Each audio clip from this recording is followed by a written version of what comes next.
미국에서는 현재 미 의회 선거 준비가 한창인 가운데 상상할 수 없는 일이 벌어지고 있습니다. 도널드 트럼프는 사실상 선거법을 다시 쓰고 선거구를 재조정하여 전통적으로 민주당을 지지하던 주들마저 이제는 공화당을 선택하게 만들고 있습니다.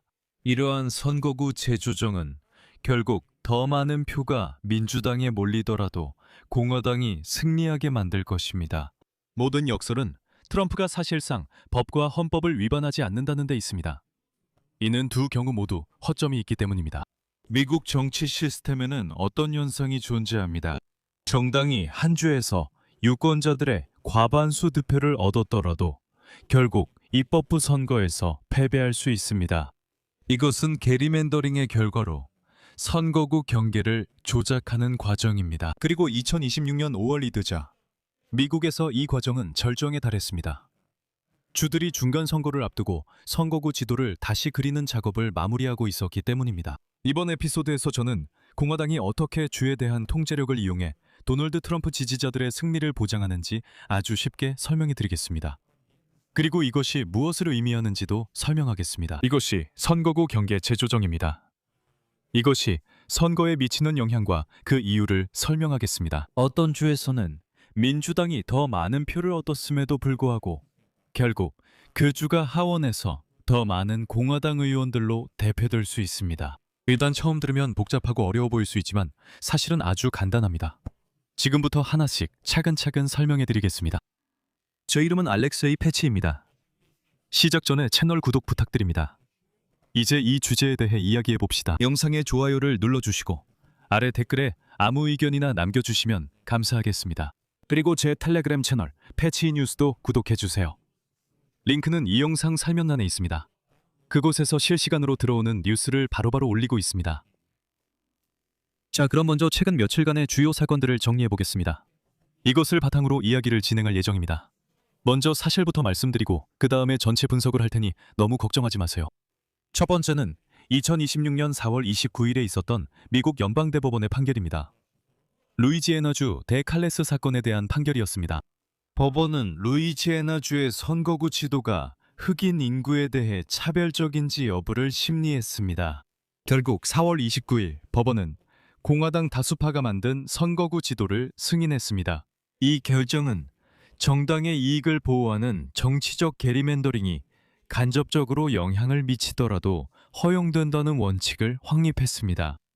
결국 이 법원 판결로 인해 루이지애나에서는 6개 선거구 중 단 한 곳만이 민주당에게 확실히 보장되었고, 비록 민주당이 이주 유권자의 30%를 차지하고 있음에도 불구하고 그렇습니다. 이제 그 주에 민주당 지지자가 얼마나 있든 중요하지 않습니다. 선거구가 나뉘어 결국 공화당이 이기게 되어 있기 때문입니다. 순전히 기술적으로 그렇습니다. 그렇다면 이 모든 것이 어떻게 작동하는 걸까요? 선거구 지도를 조작할 수 있는 두 가지 방법이 있습니다. 이 모든 것이 게리맨더링과 관련되어 있습니다. 한편으로는 크래킹이 있고 다른 한편으로는 패킹이 있습니다. 지금부터 이것이 무엇을 의미하는지 설명하겠습니다. 여러분이 이 복잡한 과정을 이해할 수 있도록 아주 단순한 예시를 들어보겠습니다. 그러면 대략적으로 이해가 되실 겁니다. 여러분이 마라톤 경주에 참가한다고 상상해 보세요. 여러분이 누구보다도 빨리 달리고 여러분의 지지자들이 관중석에서 가장 크게 응원하고 있습니다. 여러분이 가장 많은 지지를 받고 있고 확실히 앞서 나가고 있는데 마지막에 심판이 다른 사람이 우승했다고 말하는 겁니다. 여러분은 왜요? 라고 묻겠죠. 그 이유는 출발 전에 그 심판이 여러분의 경쟁자를 위해 결승선을 옮겨버렸기 때문입니다. 즉, 그 심판이 그 사람의 승리 가능성을 높여준 겁니다. 게임 규칙이 갑자기 바뀌었지만 여러분은 아직 몰랐던 거죠. 여러분은 평범한 달리기라고 생각하고 지원도 있었으며 내가 제일 잘한다고 생각해 그런데도 다른 사람이 이겼습니다. 그게 바로 여러분입니다. 말도 안 되는 소리처럼 들리지만 이유를 설명하겠습니다. 미국에서 어떻게 작동하는지 이 선거구들을 예시로 말씀드리겠습니다. 예를 들어 한 주에서 60%가 빨간색, 즉 공화당을 지지하고 40%가 파란색, 즉 민주당을 지지한다고 가정해 봅시다. 주 전체적으로 보면 60대 40이라는 걸 이해하실 겁니다. 그리고 우리는 이 모든 유권자들을 5개의 선거구로 나눠야 합니다. 첫 번째 방법은 어떻게 할 수 있을까요? 각 선거구마다 비율을 그대로 유지하는 겁니다. 즉, 이 60대 40의 비율, 이 각 선거구마다 똑같이 적용되는 거죠. 결국 우리는 빨간색 의석 3개, 즉 공화당을 위한 하원의원 3석과 파란색, 즉 민주당을 위한 2석을 얻게 됩니다. 모든 것이 원칙적으로 공정하죠. 이제 선거운동과 유권자 설득으로 구도를 바꿔야 합니다. 예를 들어 공화당이 2석, 민주당이 3석을 가질 수도 있습니다. 하지만 두 번째 방법도 있습니다. 바로 패킹이라고 불리는 게리맨더링입니다. 이걸 어떻게 하냐고요? 여기서 마법이 시작됩니다. 이게 도널드 트럼프가 하는 일입니다. 그러니까 우리는 모든 파란색 유권자들을 한 선거구에 몰아넣는 겁니다. 거기서 그들은 99%의 득표율로 승리합니다. 이제 그 선거구에는 파란색이 40%가 아니라 거의 100%가 되는 거죠. 엄청난 소식 같지만 사실은 아닙니다. 왜냐하면 남은 4개 선거구에서는 빨간색이 조금 더 많아지기 때문입니다. 그리고 그들은 55%의 득표율로 4석 모두를 차지합니다. 즉, 절반보다 약간 더 많지만 그럼에도 불구하고 그들이 승리합니다. 미국에서는 각 주에서 미국 의회 하원의원을 일정 수만큼 선출하는 관행이 있습니다. 그리고 일반적으로 이 수는 유권자 수와 같습니다. 각 선거구는 미국 의회에 자신들의 대표로 누구를 내세울지 결정합니다. 결국 빨간색을 지지하는 선거구가 3곳, 파란색을 지지하는 선거구가 2곳이었던 곳에서 이제 파란색은 40%의 지지를 받게 됩니다. 원칙적으로 주 전체로 보면 비율은 그대로입니다. 하지만 이제 그들은 5석 중 단 1석만 차지하게 됩니다. 짜잔! 이제 4대1로 빨간색이 승리하게 됩니다. 예전에는 3대2였는데 말이죠. 또 다른 방식도 있습니다. 이건 반대로 경계를 흐트러뜨리는, 즉 크래킹이라고 부르는 방법입니다. 같은 주, 같은 5개 구역, 그리고 똑같이 60대 40의 득표 분포를 사용합니다. 그리고 이제 우리는 민주당 지지자들, 즉 파란색 사람들이 사는 지역을 4개로 나눕니다. 각 부분을 빨간색, 즉 공화당 지지자들이 사는 거대한 농촌 지역에 붙입니다. 결국 파란색 사람들이 어디서나 소수로 남게 됩니다. 5개의 선거구 대신 4개의 선거구가 되는 거죠. 이제 그들은 의석이 0석이 됩니다. 민주당원이 있지만 투표에도 이길 수 없습니다. 의석이 없습니다. 원래 주에 5석이었지만 이제 4석으로 줄었고 모두 확실한 빨간색이 됐습니다. 그리고 중요한 점은 이게 어떤 이론이 아니라는 겁니다.